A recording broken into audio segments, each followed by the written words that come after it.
ছিনতাইয়ের সময় ধস্তাধস্তিতে খুন করা হয় ড্রাইভার সাজু মিয়াকে। তার কাছে থাকা 18,000 টাকার মোবাইল ফোন বিক্রি করে 4,500 টাকায় সেই টাকায় কেনে হেরোইন।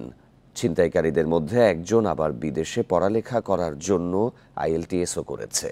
চক্রটি 3 সদস্যকে ঢাকা ও কুমিল্লা থেকে গ্রেপ্তার করেছে গোয়েন্দা পুলিশ। এদের দুইজনের বিরুদ্ধে পুলিশের ডাটাবেজেই 24টি মামলা রয়েছে।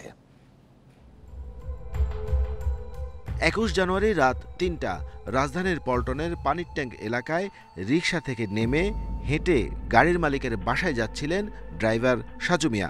তাকে একা পেয়ে হামলা করে পল্টনের পেশাদার ছিনতাইকারী রোকন ও তার সহযোগীরা।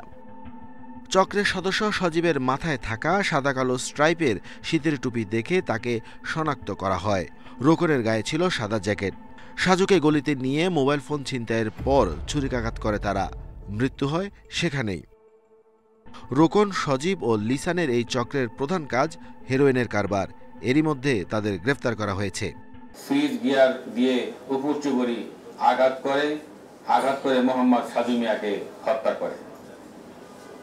তার কাছে থাকা মোবাইলটি তারা ছিনিয়ে নেয় এবং মোবাইল ফোনটি মতিঝিল এলাকার ফুটপাতের এক অজ্ঞাত ব্যবসায়ীর কাছে বিক্রি করে। চক্রের সদস্য শেখ আসিফুজ্জামান লিসান ট্যাক্স অফিসের কর্মচারীর ছেলে।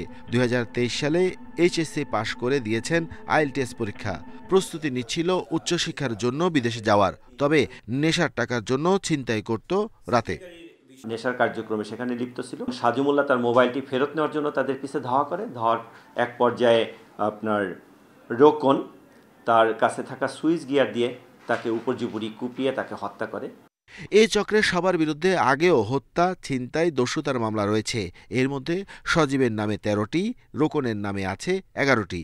আগেও কয়েকবার গ্রেপ্তার হয়েছিল তারা। Arafatur Rahman, independent news, Dhaka.